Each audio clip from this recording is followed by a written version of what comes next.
I think just in the music industry, things are constantly evolving and changing. And something I've learned as an artist and starting at such a young age and being in this industry for a decade now, just you have to be able to adapt and go with the times and go with the flow. So I'm technologically challenged and I had to just like get over that very quickly. I can relate, trust me. You seem like you got a great setup. I don't know what this mic is doing here. It's literally just a prop. I'm using my built-in. This is a prop too. Don't worry. No.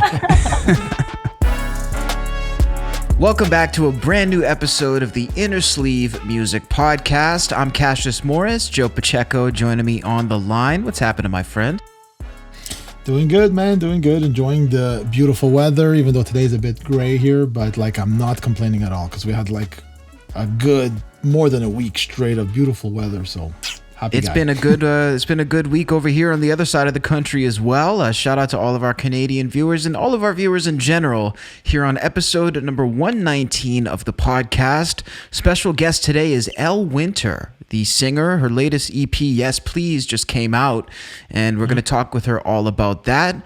We're also going to speak on The Weeknd changing his name, and on top of that, me and Joe both have concert reviews to deliver for you guys. I went to see Disturbed and Theory of a Deadman.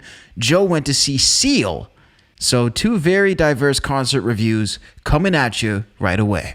Pop superstar The Weeknd has decided to revert back to his birth name in a new announcement coming in the form of his social media accounts. Now, he took to social media to change his display name to Abel Tesfaye, which is, of course, his name. And I struggle to say this is a name change, Joe, because technically it's not a name change. I mean, he's going back to his actual name. Artist name change, you know? Yeah, exactly. Yeah, stage name change, I guess, is the way to put it. But, this doesn't come as a huge surprise to me, Joe, and I'll tell you why. Anybody who knows the Weeknd fans, they even get made fun of for this. It's kind of like a joke that they call the Weeknd Abel as if they know him. Almost all of his diehard fans, that's their way of trying to show that they know the Weeknd more than everybody else. I would argue that most people who go to see him live and stuff probably call him Abel already. So, why not just go back to that name? Yeah, why not, right? Like, exactly. But like at the same time, man, that's a brand and a half, man. Like that anyone would be happy to have, Well, yeah. And like, why the sudden, like he says he's going through a cathartic period right now or something. So yeah, right here, like I'm going through a cathartic path right now. It's getting to a time and place where I'm getting really ready to close the Weeknd chapter. I personally, as an artist who's had like 10 different pseudonyms and like, in this genre, I'm this, and that genre, I'm that. And then like I have a couple of friends that have beaten me up over it. Okay, enough artist names. You stick to one, So like the Diddy of rock and roll. Yeah, I guess so. Nowhere near as successful. But anyway, but yeah, this is like, it's a big move, man. Like a big move. Like I'd be scared. Yeah, I mean, it's definitely letting something big go. We also have to remember, taking it back, The Weeknd had to fight to get this name because there was another group called The Weeknd with traditional spelling. So I believe he had to fight with them with some back and forth and eventually won because he dropped the third E in The Weeknd. So that's why it's spelt that way. So, he fought to get this name. He's maintained this name. And he says, quote, "It's getting to a place and a time where I'm getting ready to close the Weeknd chapter. I'll still make music, maybe as Abel, maybe as The Weeknd, but I still want to kill The Weeknd, and I will. Eventually, I'm definitely trying to shed that skin and be reborn." This is the kind of talk you have when you've made X amount of millions and maybe you're getting bored. That's what I'm saying. Like, yeah, exactly. Like, I'd be afraid as an artist to lose my brand because like, I'm very attached to what I do and stuff. But at the same time, like, yeah, when you're so comfortable, you want a new challenge, boom, who cares? What do you have to lose, right, at this point? Yeah, definitely not anything that I can identify. So let us know what you think of The Weeknd going back to his original birth name. It's time to hop into our concert review segment for this episode of the show. And very, very exciting because we have not one, not two, but 4 artists actually being reacted to and reviewed here in this segment. We had Theory of a Deadman, Disturbed, but first we're going to kick it off with Seal. And who opened up for Seal, Joe, by the way? The Buggles, which is the Buggles. Have you ever heard of the Buggles? I have through their one song, which was Video Killed the Radio Star, yes? Yeah, man. Okay, That's pretty there much we the go. first video that played on MTV was that song Wow. at the launch. And yeah, it was. I only found out recently. Like I've always knew that song. I knew it was Trevor Horn, which was a big time producer in the '80s, as well as an artist, bass player. And I didn't know Hans Zimmer was in that band as well. So like, wow. obviously he wasn't there, because if he was there, I would have really been beside myself. But no, it was excellent show. You know what? I kind of knew what to expect, and I'm a big Seal fan since the beginning, pretty much, especially in the '90s when I got more into my production phase. And just revering all the work that was done on these albums. They were just incredible. You know, Trevor Horn, the name, he sang on a Yes album. I followed him. He's part of Owner of a Lonely Heart, like those kind of songs. I grew up. Amazing. Frankie Goes to Hollywood. So I grew up with the Trevor Horn sound, you know. So when I saw that they were coming to town and that he was the opening act, and then I found out that during the show when they came on and played, that his band that opened up the set is actual Seal's backing band. So Oh, wow. that was really cool. You know, and this guy's like 77, I think, when I checked. Don't quote me on that. Like, and he's still like, his voice is pristine, super high pitch. Wow. Playing bass while he's singing. And then does the entire Seal show as well on the side, right next to Seal, sorry. That's insane. Anyways, the venue was like Théâtre Saint-Denis here, which is basically, I'd say maybe 2,000 to 3,000 seater, old school venue, you know, a theater with like the above and below. And the one thing I have to, you know, like I've never seen Seal before. I'm a big fan. So, and I knew they were doing the first two albums in terms of an anniversary tour with some other like, songs sprinkled in, you know. What I loved about it was a simple show. No bull. Like, nice lighting, nice setup, nice stage, clear, no costume or outfit changes. He pretty much wore the same thing. No pyrotechnics, no craziness. Just the music, which obviously coming to me, for me, is like, that's what I want, right? A couple times he came off stage. It's not like anybody went and attacked him. There was like no security. He was free to walk. He was walking even on the chairs in between people and stuff. That's singing, awesome. Shaking people's hands. The venue, you know, it sounded great, but I always bring these little earplugs, you know, to this. And what it did for me in this venue was that it literally eliminated the room. So I didn't hear any echo. I literally heard the sound. I thought it was like somebody popped in a CD, pressed play. Wow. His voice was incredible, clear, clean. Still holds up. Still holds up. And that's what I'm saying, because it's him. He's not trying to sing high. He's not trying to sing a certain way. It's Seal. So you It's get just the way that, he sounds. You know, so that longevity, he's got to be what, man? 60, you know, close to 60, and he still sounds incredible. He makes it look good and sound good, though, because I mean, I wouldn't say 60 when I first looked at him. I mean, would you say that there was equal parts of audience that came for the openers, or would you say it was mostly Seal fans? Oh, I would say Seal fans, but a lot of them knew Trevor Horn. Right. So like they were excited when he started playing that song and a couple other of his songs. But no, it was definitely a Seal crowd. People were like, you know, it's so much that what really freaked me out. Another point was that like I could hear a conversation happening at all the way the other end of the room when, you know, the music dies down, and then people just stayed quiet. Like there was like a respect from the audience to let him do his thing, and vice versa. Like from him to like he took his time with stuff. It wasn't like rushed or didn't feel the need to have to fill in that void. It was just like live in the silence a bit, let it sit there. And it just became really intense. It was really nice, man. That's not really the typical cool thing that you see like in North America too. That sounds like a Japanese type of show. You know what I mean? So that's cool. It's like a different dynamic than normal. Yeah, it's like a sitting down place, right? So I was thinking, oh, no one's really going to get up. But no, I think by 2 or 3 songs, people went to the front getting up. and stayed there. But like I said, they didn't hinder him from coming in the aisles. It came pretty close to where I was sitting. I was like maybe, you know, 10th row up or something, you know. But like, you know, great show. I'm really glad I went because I'd never seen him before. So now I can say I've seen, you know, I've been in a room with the guy. You know, if you think about it, it's not like a huge 20,000 seater. It's like 2,000-3,000 seats, you know. So like you can hear him talking just like normal. You can talk to him. You know what I mean? That's what was cool. What would you say the standout song was for the night?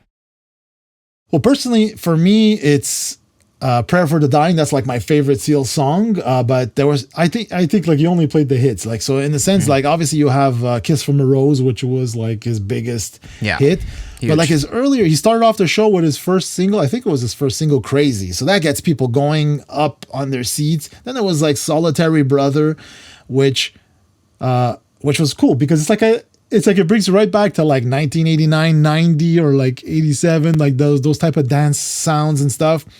I don't remember the title of this one song per se, but like it was all electronic. They had a real drummer, but he was playing on an electronic kit on the side, and it sounded so lush, so good, like you were in the CD, just listening to it in your living room. Wow. That's what was my big takeaway. That's Another impressive. thing I liked is this band that he plays with. Except for the guitar player that was there, which was, I think, an American, everyone else has been with him for 30 plus years on tour, playing with him. So they know his stuff intimately. They can sing all those parts perfectly. Yeah. And speaking of the guitar player, I sat there and I watched him play, and it's like, this is a gig I would love as a guitar player playing for someone else, because you get to play R&B, you get to play some poppy funk, you get to experiment with different sounds and stuff. So That variety. Yeah, so I'm like, that's a gig I would love to do.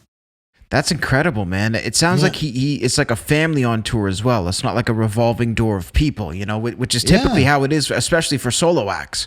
Yeah, and thanks for saying that, because you reminded me. He kept saying in French, because we're French here, and he kept saying "ma famille," like "how you going, my family? How's everyone, my family?" And he kept saying those type of things. And people here, cheesy as we are, man, they just love that stuff. They eat it up, So like, it was cool. It was nice. Everything just felt genuine. That's what I was thinking, Like. So anyways, I love that, man. Out of 10. I would give this a 10 on 10 because I like intimate shows. Fantastic artist that's about the music. It wasn't about, like I said, costume changes and all the pyrotechnics, which would have been great. It's fine. But I mean, like, nothing was missing. It was a show's show, Let us know down below if you have ever seen Seal or if you'd like to see him live in concert. Shifting gears over to the Disturbed and Theory of a Deadman concert. Yeah. This took place at Rogers Place in Edmonton on May 11th. An interesting lineup, Joe, because it's sort of like a metal band, new metal with sort of a modern rock group. So it was an interesting dynamic. Theory of a Deadman, right? Like being the more modern rock? Right? Yeah, exactly. Yeah. So it was not exactly two bands I expected to see together, but it was cool nonetheless. This set definitely started off pretty strong with Theory. They came out with some of their hits, including The Bitch Came Back, Dinosaur. They played Santa Monica, which was really cool. A song I forgot about, Joe, that reminds me of, the radio. Now that you said that, Santa Monica, I'm like, okay, I know exactly that song, yeah. Yeah, I remember being a kid hearing that, and, you don't exactly even know who the band is, right, at that age. Basically, the whole thing I would say for Theory's set would be nostalgia. That's really what it brought back. And honestly, like, in no disrespect, just a band I wasn't even sure was even still active, at this point. That's what I was thinking too, because like, I'm like, you say nostalgia, and I'm thinking, wow, didn't they just start? That's how like long it's been, and how like, wow, does the time ever fly, man? It's true. Yeah. It's definitely true. It reminds me a lot of like, I don't want to insult anybody or vice versa, but like, a bit of that Nickelback vibe, right? Where it's that big, hard, heavy rock. And I was always impressed with the quality of their songs and the sound of their albums. Huge sounding albums. Yeah, and they brought that to the live stage as well. The guitars were thick, everything sounded really nice. They had some awesome sort of smoke streams that were popping up, and the stage looked really cool. It really looked like a quintessential rock concert. You took one look at that stage, you knew it was hard rock. I would give them a solid review for their set. Was it like did they get a little stage, or they got a nice, decent setup? They actually had the same stage, they just had Disturbed stuff behind them. So it was good. Like it didn't feel any smaller. And it was good. Like overall, the arena, it wasn't fully sold either. I think they shut down the entire upper part of the arena. So it did feel a little bit more intimate. Everybody was in a little bit closer as well than the typical show. Cool anecdote as well. While we were waiting for Disturbed to come out, the singer of Theory came and stood right next to me, came out to check the crowd out. So I took a little picture of him there. It was kind of cool. The crowd was cool. It was more of a middle-aged demographic. I would say more so people in their 30s. There were some younger people, but more so the typical crowd that you would want to see at Disturbed. They started the show with a big flag, like a white flag in front of them that casted a shadow of all the band members. It was really cool. We'll splice in some footage. Lights, camera, action. The flag came down, and energy from the whole band right away. David Draymond, I gotta hand it to him.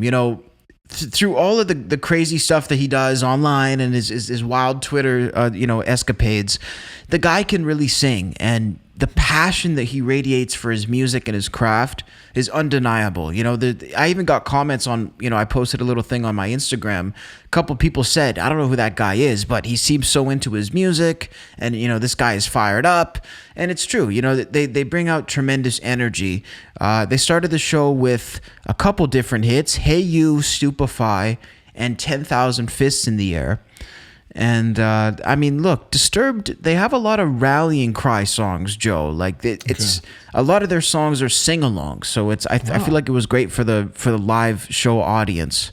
So was the audience like, they were singing along with it? Singing along, going crazy. It was general admission pit, floor. So there was a lot of mosh pits going on, a lot of people going crazy. Well, as they went on in their set too, they played a Genesis cover. They played Land of Confusion, which I thought was interesting, but I guess that's one that they've done before. They also did their cover of Sound of Silence by Simon and Garfunkel, which I have to say probably got the biggest reaction of the night, other than maybe Down with the Sickness. I don't know what it is about that version, Joe, but even my grandmother, I told her I was going to see Disturbed. She goes, I love their song Sound of Silence. I'm like, so it seems to be universal. Well, they always say once a hit, always a hit, right? Yeah, exactly, right? So, the main thing that struck me again was the vocals. They also played some songs that were really nostalgic from my childhood. The Indestructible album, I remember being, 7 years old and walking through the mall, and there was this big poster of the Indestructible cover, and the guy was on fire. I'd never seen anything cooler, so I tracked down the album at home, and I got the singles, and it was Inside the Fire and Indestructible, and those are the two songs that they played. It reminded me of being like that fifth grade kid.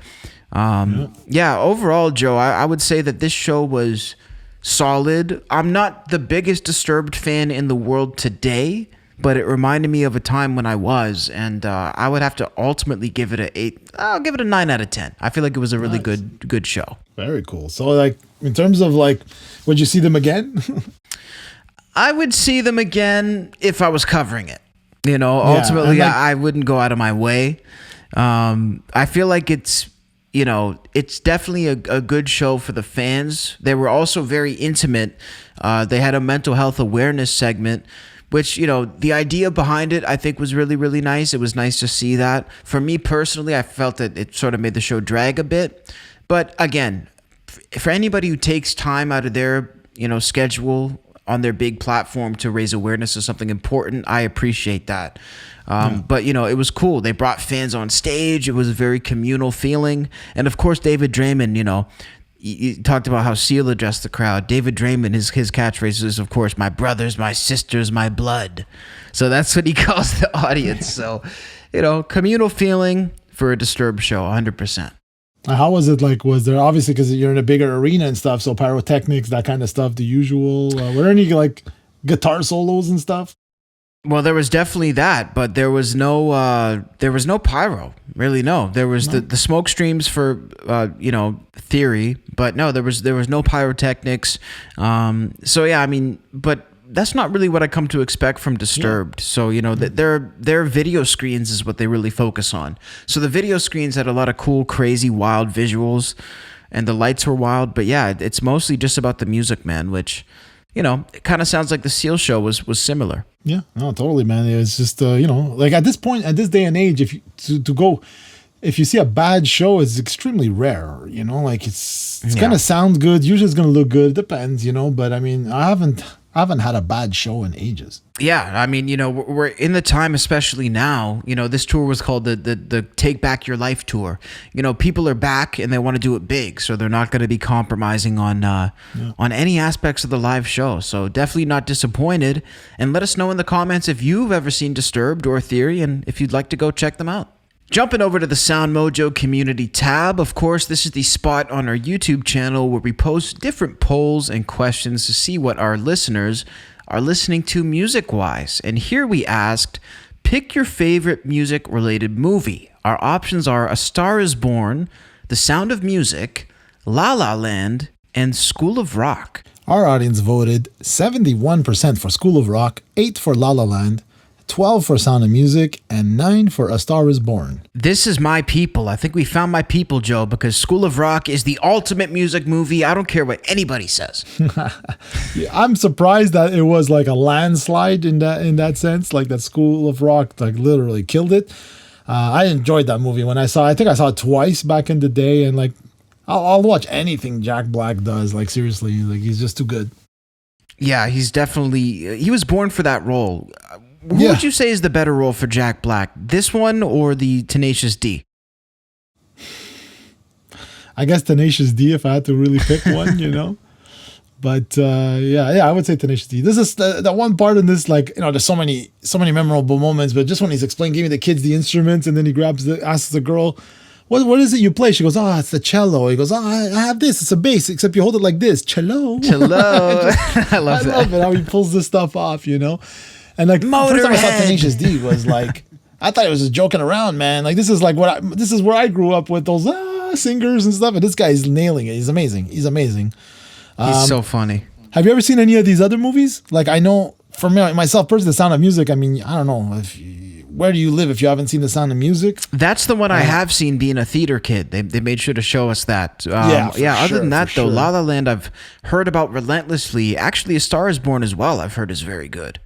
Same here, yeah. I'm sure they're all good. I'm a big fan of what's the male actor in La La Land?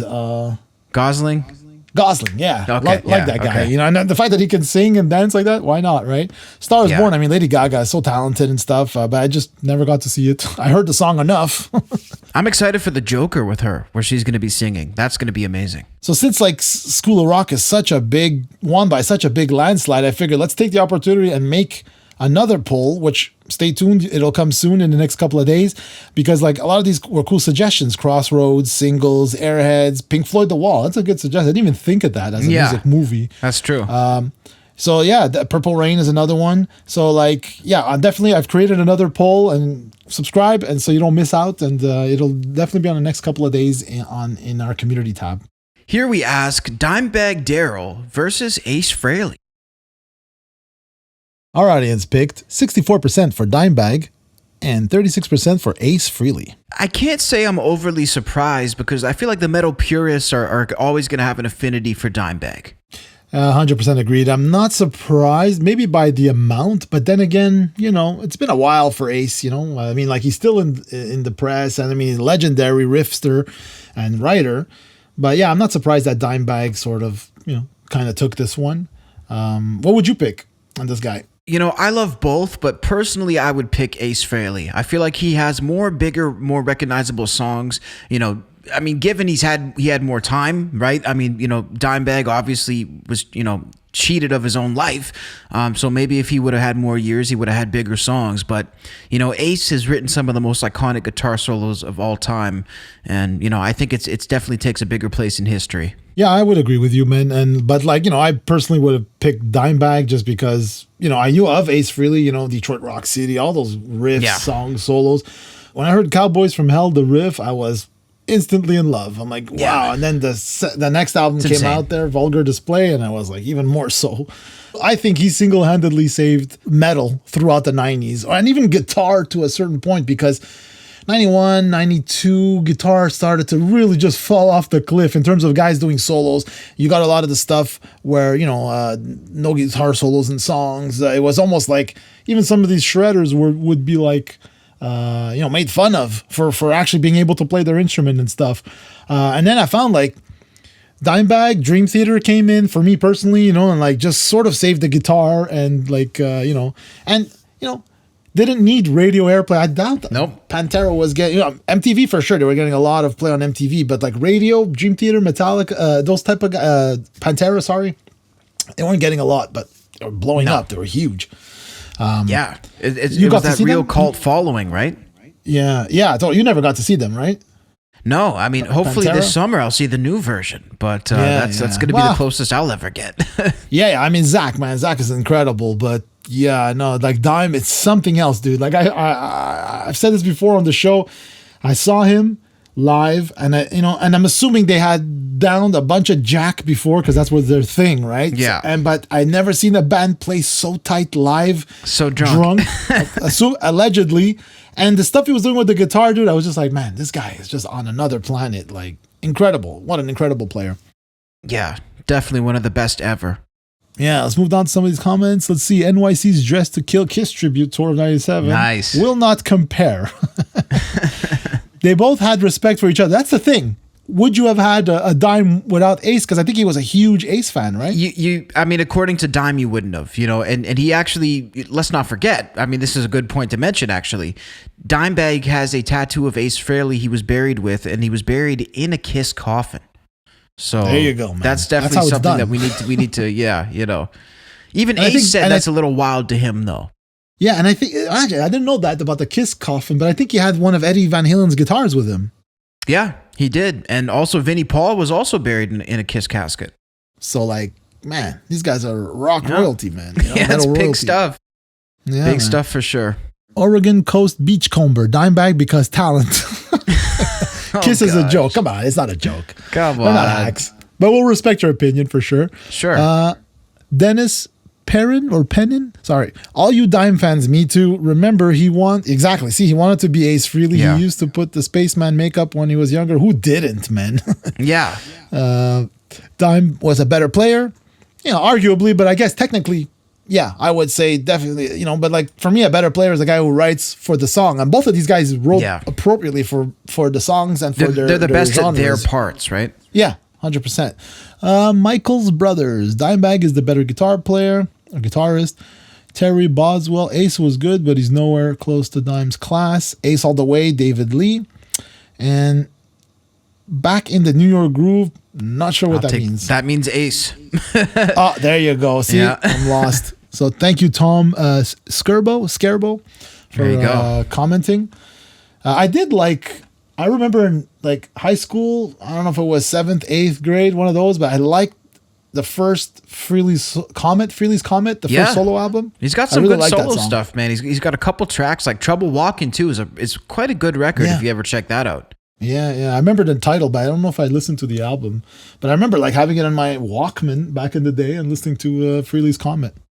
Yeah, man, I'm definitely a huge fan. I'm curious to see what everybody watching this episode has to say, so let us know down below in the comments. Dimebag versus Ace Frehley. Now it's time to hop into our interview segment of today's show. We have special guest Elle Winter promoting and discussing her latest EP, Yes Please, which is out everywhere now. If you want to connect with Elle, hit those links down below in the YouTube description to get in touch with her. We have all the links that you need. And definitely cool chatting with her, Joe. She's definitely got a good grasp of 60s music. She's heavily influenced by the 60s, which is something kind of, unique, I think, in today's era. I'd have to agree. Like, it's funny because when we asked her at one point about like who would she like to tour with, or like, and she mentioned Meghan Trainor, which is exactly along those lines. It's like it's perfect for what she does. That's why when I heard that kind of sound, I was thinking, it's very Meghan Trainor-ish in the sense that it has that doo-wop sort of, like 60s feel. 100%. So we applaud it and we appreciate Elle for taking the time to check in. We'll be back right afterwards. Stop lying to myself. Sometimes I'm hurting. Damn, I need help. Am I okay with the cards I've been dealt? Is the burden too heavy? Okay, where are you guys tuning in from? We're in Quebec and Alberta over here. In Canada. Okay, all the way up north. nice. I love Canada and I love Canadians. You guys are all so nice. We try our best here. We have a reputation to uphold. Yeah, like I would love like New Yorkers to have that stereotype, but we unfortunately do not. That is true. So you're a New Yorker in LA, correct? Yes, I'm a traitor. That's what I am. That's cool though. I mean, because two great cities, obviously with big reputations. And obviously you speak a little bit about this on Yes Please, which is out now. The latest EP. Maybe talk to us about that. How the move maybe affected the music and maybe what inspired the move. Yeah, so I had been coming to LA like once or twice a month since I was 13 or 14. I had started my career with Disney Channel and Radio Disney, so all the work I'd done with them was all based in LA. And then after that program, I'd been working with different producers and writers, and I just started developing this Rolodex of people and creatives in Los Angeles. So once I finally finished school, I decided it was time to make the move out here. And it's been so amazing and so inspiring, to live on my own really for the first time and just push myself to try new things. It's really been transformative. So it definitely inspired this new project, and the project is really about, putting myself first, and it's all music that is super uplifting and empowering for me. So it definitely resembles this transition in my life. So LA is very inspiring, I gotta say. That's very cool. Is it a lot more laid back than New York? Because you hear about, the hustle and bustle. I know there's obviously going to be a lot of that in LA as well, but, does it feel more relaxed, or does it feel just as, energized? Yes, it's definitely more relaxed. Like, I see people just around lounging a lot. Like, that's the vibe here. But it's interesting because I feel like the same amount of work gets done. And I'm like, maybe there's no need to live in this hustle culture type of place. We can all relax and we can still be as productive. I'm sure the weather definitely has a lot to do with the fact that people are more laid back in LA than up here where we're freezing cold. Like, you want to get your coffee and run back to the office in New York. Here it's like, oh my God, let's sit outside and walk around. Definitely a better vibe for creating. So, I mean, you mentioned Disney, being discovered on Radio Disney is the next big thing. Maybe what can you tell us about that, and how did that sort of affect your career moving forward? It's got to be a great start. Yeah, that program really catapulted everything for me, and it was such a dream and really taught me so much. I think what was so special about it was that it was centered around our original music. So I was performing songs that I had made and watching how that helped me connect with so many people across the country, and fans and listeners that I still have to this day and have really evolved with me and been on this journey with me. So it was an incredible start to my career and really taught me the power of songwriting and being honest and open through my music, and how that can actually impact people and really connect me with other people. So I'm so grateful for that experience. Was this a thing for teenagers, or was this a thing that you did when you were a lot younger type of thing? I was a teen, yeah. And then Radio Disney had supported me throughout the rest of my career until they shut down right during COVID. Yeah, they released my debut EP, Yeah No, and they had been so supportive of me, and until literally the day they closed the doors, which is still so sad to me. Yeah, for sure. No doubt. So, I mean, a lot must have changed, after the pandemic as well. How did you sort of manage your career and keep moving forward through that situation? Yeah, it was really challenging, especially I just released my debut project March 6, 2020. So literally I had moved to LA February 2020. I was living here for about a week, and I was releasing my debut EP, Yeah No. So I was coming back to New York to perform on Good Day New York and do press for the project. And then there were whispers of a pandemic, and I was like, okay, I'll just stay in New York for a couple more weeks and then I'll get back to LA.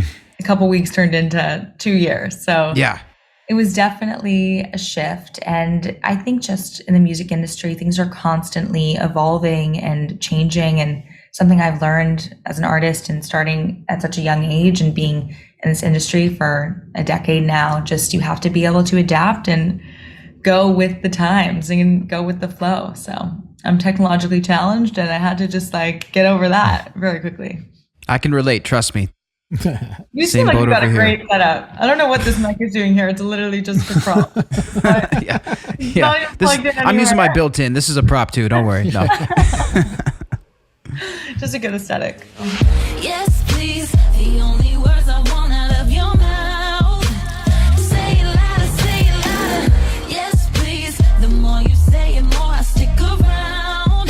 Like a superpower. Talking about some of your experiences in music before, who were some of the main influences that you've had that you were really listening to when you first started writing and singing? Beyonce was a huge influence on me, and I remember when I was 12, 13, 14, I would just study all of her projects, and I was so obsessed with her, and I just so admire her work ethic and her passion and resilience through everything in so many different eras. Taylor Swift, speaking of eras, I think she's an incredible artist and she's built such an incredible connection with her listeners, which I so admire. And it's really just through telling her stories and being honest and open. So learning from artists like that. I love Ed Sheeran. I mean, there's so many that have inspired my journey. Bruno Mars, especially. Oh, I could keep going on, but Yeah. I get very obsessed with a certain artist and just like really study and do. Stevie Wonder is a big one too. Oh yeah, definitely. How like what would you what do you look for in someone like let's say Stevie Wonder or Bruno Mars? Like what have you taken from them and added to yourself to your own music? Yeah, I mean, I think for like Stevie's music, the nuance and how meticulous all of those records are, it's just so impressive and really eye-opening, and the musicality of it all, it's really inspired me. Bruno Mars, I mean, his performances, the energy he has, it's just so infectious, and emulating that is really inspiring too. So different pieces from different people. When you perform, do you perform with a live band? Yes, that's my ideal. A live band and singers. I have a show this weekend at an event, and I'm performing a lot of my new music with a whole band, and I'm so excited. Is it like some members you've been playing with for a few years, or is it all like new? These are some new musicians. Yeah, some musicians who've been playing on the records of my last project. So the Yes Please album has a lot of original or live musicians. So a lot of those musicians are actually going to play with me this weekend. So I'm excited. Nice. Do you prefer to keep it like, changing musicians, or do you like it, where you have a set sort of group of people for a couple months? I think it's important to have, core people that you trust and that know your music and know your artistic project. But I think just it's amazing to meet new people, new musicians. I'm so inspired by hearing other people's interpretations of my songs as well. Is really cool to hear them brought to life in a different way and keep it fresh and new. Yeah, I see you interacting with a lot of people on socials as well. Your fans are very interactive. What's been your favorite platform for that sort of interaction with your fans? I'd say Instagram. I can really message people. I've met so many amazing people through Instagram. There's some girls in Brazil that I've become super close to, and they've actually moved to California, and others. So it's just been amazing. I've really connected with so many people through Instagram, but I think they're all so powerful. Like TikTok, I've reached so many new people. It's a whole new ball game and so many new ways to reach new people. No, 100%. So for the EP, Yes Please, maybe talk to us about the production. How long was it actually in terms of time that it took to make this EP? Yeah, so I moved to LA and I connected with a producer I'd known since I was like 14, 15. His name is Kizzo. And I was always in school, so our schedules never really aligned when I'd be in LA. So when I finally moved here, we got back in the studio, and I was kind of telling him my vision and my goals for my next project. And he just so, understood it. And we just he brought in his longtime collaborator, Autumn Rowe, and they had just worked on the John Baptiste album. So we got in and they worked on this project with me, and it took about like a year or so, maybe a little longer, because then we had to do all the fun visuals, because it's really a retro, soulful inspired project. And I'm pulling a lot of inspiration from an era that I so admire in the 60s. So we really channeled that, not just through the music, but also in the visuals. So that took another chunk of time, but it's been a long time making. So I'm really excited to have it out in the world and also get back in and start working on new music. No doubt. Was it all recorded at the same studio, or was it recorded in separate studios across LA? Yeah, no, I recorded it all with Kizzo in his studio. So with Kizzo and Autumn. But yeah, it was great because, being in New York for like my last projects, I felt like I was bouncing around, recording in a lot of places. And it's been really nice to just get in and be settled and work like that.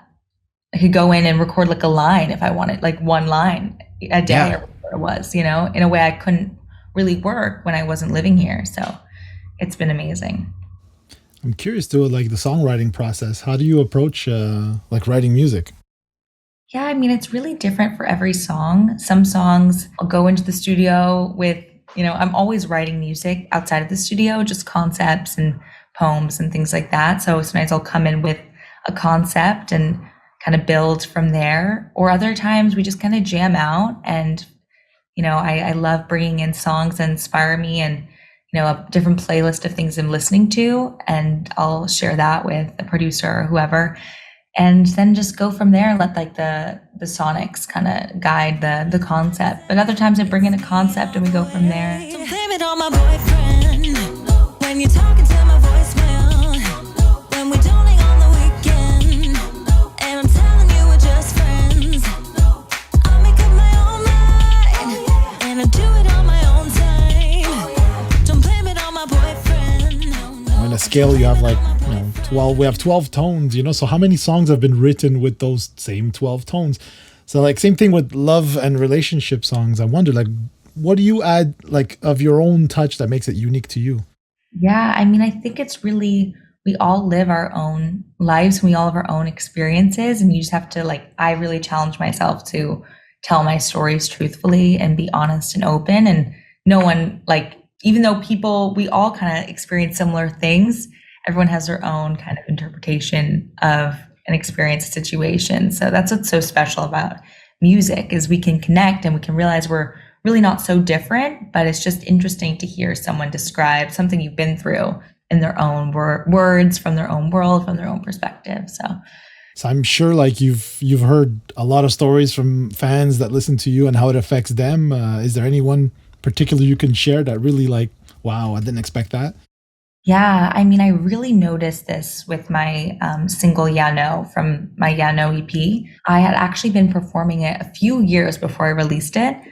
And every time I perform it, people come up to me after, be like, I don't know where that song is, it's not released, but I can't tell you how much it means to me to hear you talk about that, because I'm going through the exact same thing and it's been so hard for me. And it's just makes me feel so much less alone to know that you've also been there. So I really noticed that so strongly with Yeah No, and it was so special and really just gave me so much more motivation to continue to write music from my own experiences and from my heart.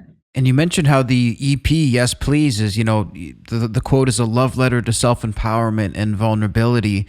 Is it tough for you to put these themes in your music, or is it something that, it feels good to let it out, so to speak? It feels really good in the studio to write about this stuff. I go in and I just leave it all out on the table. But I think releasing it is really special when I see those moments of people connecting to it, resonating with the message.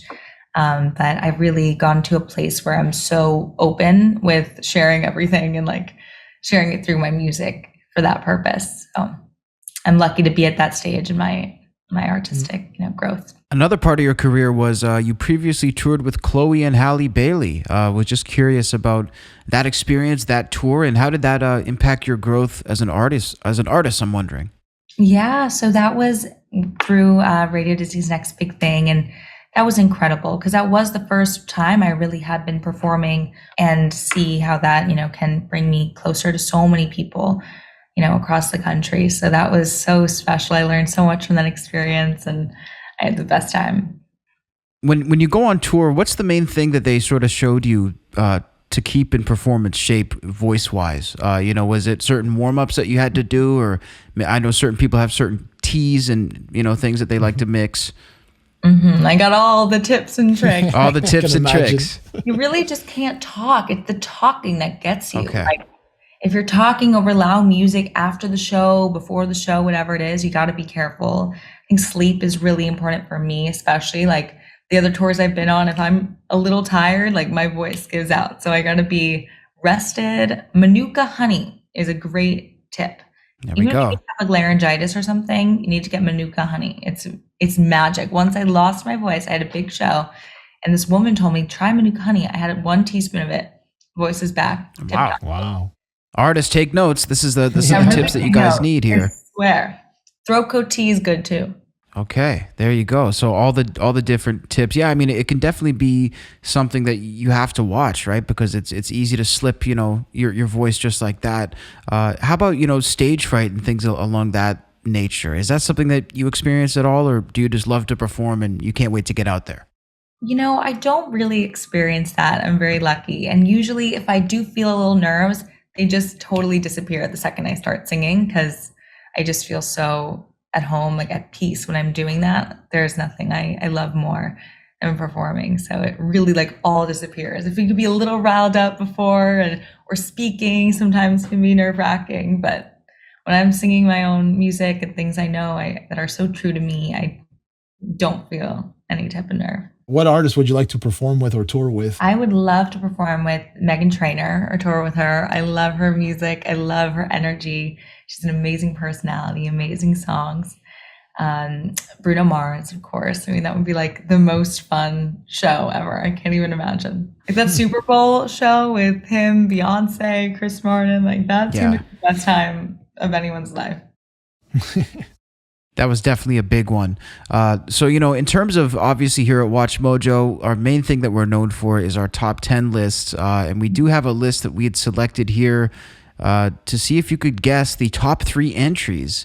And this one is going to be the top 10 decade-defining musical acts of the 60s. So basically the most defining acts from the 60s. But first I'll ask you, Elle, who are your favorite acts specifically from the 60s? I know you mentioned a couple. Yeah, I mean, Diana Ross and the Supremes. Nice. Beach Boys, I love. There's so many. There's pop, there's rock, Temptations, Four Tops, the Miracles. Wow. Oh my God, there's so many. I'm like... So basically the forefathers of modern rock and pop music. Yeah, and the Beatles you have too. Yeah, exactly. There you Carole go. King, like... It's crazy. There's so many amazing, amazing songs. And it was just a powerful time for women, I think, just really being able to have agency in their voices and tell their stories. And that's why I really found it so inspiring. And my stepfather only listened to 60s on 60, that Sirius station, growing up. And I always had such a fond appreciation for that time. So if you had to guess who our top 3 would be, who do you think you could put there? I'd say the Beatles. Okay. Supremes as well. Okay, who else could be? Could it be like Smokey Robinson? Could he be in the top 3? I'm trying to think. It's a solid guess. I mean, what else could be top 3? Beach Boys too, maybe? Okay. I think I'm going to submit my guesses. Okay. Final answer. Joe, if you want to give us the response. Well, you got 2 out of the top 3. I did? So number 3, the Beach Boys. Okay. Yes. Number 2, the Rolling Stones. Okay. And number 1, the Beatles. I don't know if Sly and stuff. We just kept the top 3 here. We should have actually pulled the top 3, but there was actually a lot of the ones that you had mentioned were honorable mentions as well in the list. So. Wow, I'm very impressed with myself.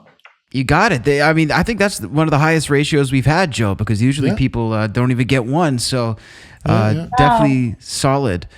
You guys are boosting my ego right now. Well, because it's so vast, right? There could be so many artists in the 60s. No, there's so many. And it's so interesting because there was a huge boom in pop music and girl groups, guy groups. And then there's a huge wave of rock and the British invasion. It's just so I don't even know a decade that had that much good music and unique music like that. It's really revolutionary.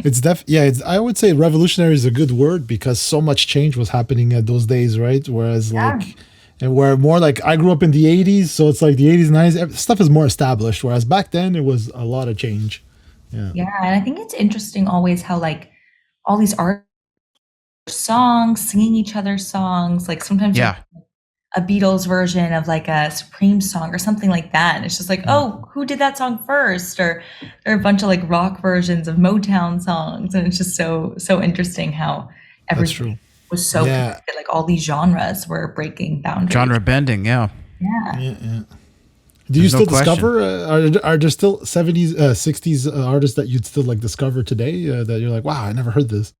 I mean, there's some rock, groups and stuff that I discover and I have friends that show me because that's not really the type of music I really gravitate towards.